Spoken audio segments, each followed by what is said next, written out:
Do you have an upcoming cruise? Cruises are supposed to be the easiest, most relaxing vacations you can take, but one mistake can turn your vacation into a nightmare.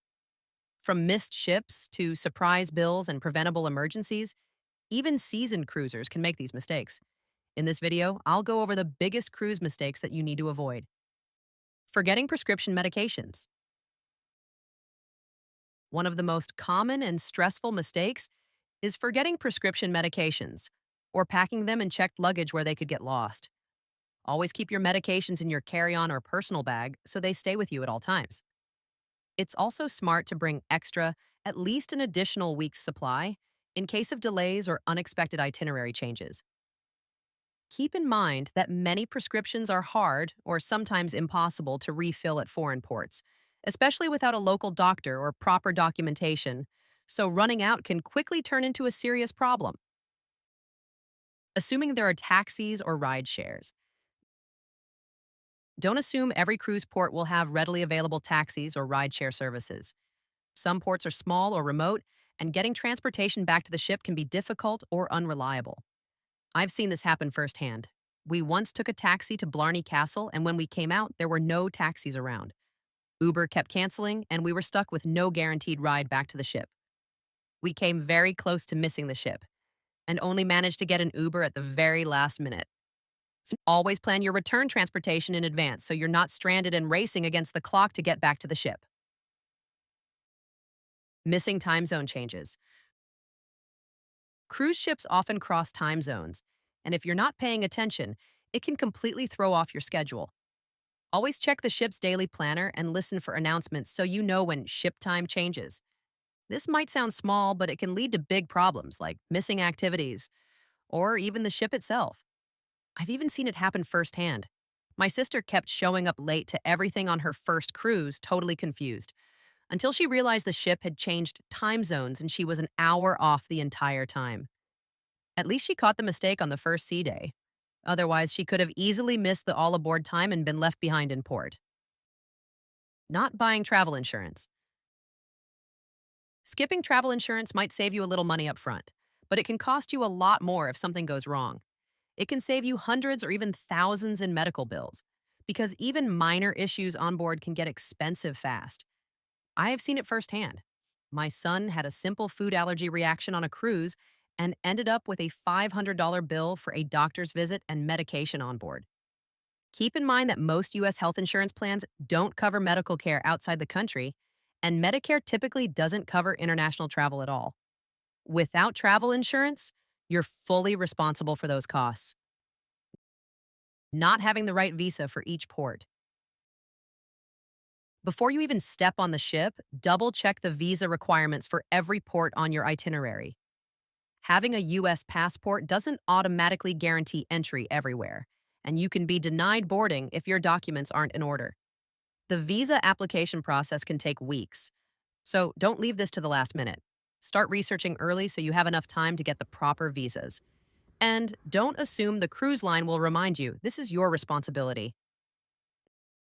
Not checking your passport expiration date. Make sure your passport is valid for at least 6 months beyond your cruise dates. This is known as the 6-month rule, which means many countries won't let you enter if your passport is set to expire within 6 months of travel, even if it's not technically expired yet. Cruise lines enforce this rule strictly. You will be denied boarding if you have an expiring passport. Always check passport expiration dates early, including for children's passports, since renewals can take time. Not paying attention to the all-aboard time. Cruise ships are strict about departure times. Before you get off the ship, always note the all-aboard time so you know exactly when you need to be back. I recommend taking a picture of the sign posted at the gangway and even set an alarm on your phone as a reminder. The ship will not wait, even if you're just a few minutes late. It's smart to plan to return a few hours early to give yourself a buffer for traffic or unexpected delays. Booking a late shore excursion. One common mistake cruisers make is booking independent tours that return too close to the ship's departure time. It might seem fine in theory, but if that tour runs late due to traffic or other delays, you could miss the all-aboard time, and the ship will not wait for you. A safer option is to book morning or half-day excursions so you have plenty of buffer time.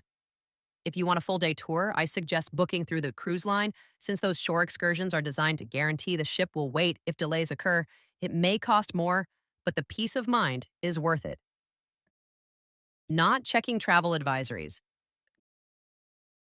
Don't assume every cruise port is safe just because it's a popular destination.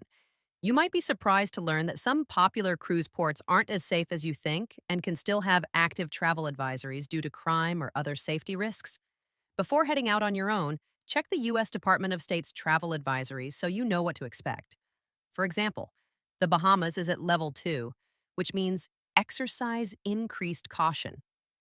This information can help you decide whether to explore independently, stick with cruise shore excursions, or stay on board the ship. Staying informed helps you make safer choices and avoid putting yourself in risky situations while at port. Not knowing the port agent's contact information. Every port your cruise visits has a designated port agent, and they can be a lifesaver in an emergency. Their contact information is usually listed on the port map or in the ship's daily planner, so take a moment to save it in your phone or snap a picture. If you run into trouble ashore, get delayed, or even miss the ship, the port agent is your main point of contact to help you get back on track or make arrangements to rejoin the cruise. Forgetting to put your phone on airplane mode. Cell phone charges can be very expensive on a cruise. Even if you're not actively making calls, background apps can quietly use data and trigger costly roaming charges. As soon as your ship starts to leave port, switch your phone to airplane mode. This simple step can save you from a shocking phone bill when you get home. Not having parental consent for traveling with minors. If you're traveling with a child who isn't yours, you'll need a notarized letter of consent from their parents.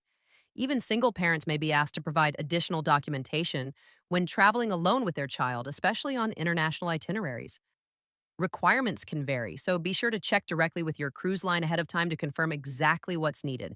This can help you avoid any issues at boarding. You'll most likely be asked to bring legal documents like a notarized consent form and the child's birth certificate. Flying in on embarkation day. Flying in on the same day your cruise departs is a risky move. Flight delays, weather issues, or even traffic can cause you to miss the ship entirely. The safest option is to arrive at your embarkation port at least a day early. This not only reduces stress, but also gives you time to explore the city, relax, and start your vacation smoothly instead of rushing straight from the airport to the cruise terminal. Traveling without a passport. U.S. citizens can take closed-loop cruises with just a driver's license, but that doesn't mean you should. These are cruises that start and end at the same U.S. port, like New York to the Caribbean and back. If something goes wrong, like missing the ship or needing to fly home from another country, you'll need a passport. Without one, dealing with embassies and emergency travel documents is a bad situation to be in. Always bring your passport. It's the easiest way to avoid a major travel disaster. Cruising while over 23 weeks pregnant. Most cruise lines restrict travel for passengers who are over 23 weeks pregnant. If you're expecting and planning a cruise, make sure to check your cruise line's specific policy before booking. These rules are in place for safety reasons, since medical facilities at sea may not be equipped to handle complications from late-term pregnancies. If you don't meet the requirements, you could be denied boarding, so it's important to confirm everything in advance. Not checking the minimum age requirement for infants? Planning to cruise with a baby? Don't forget to check the cruise line's minimum age policy before you book. Most require infants to be at least 6 months old, but for longer or more remote itineraries, like transatlantic crossings or cruises with multiple days at sea, the minimum age is often 12 months. If your baby doesn't meet the requirement, you won't be allowed to board, so it's important to know the rules ahead of time. Get your free cruise packing list. Whether you're a first-time cruiser or a seasoned traveler, this one-page checklist makes sure you never forget the essentials. Download my free cruise packing list printable. Link in the description below. Find out the worst months to go on a cruise and the best months to go by destination. Don't make the mistake of cruising in the wrong months. Watch the next video. I hope you found this video helpful. Please like and subscribe for more cruise and vacation videos like this. Thanks for watching.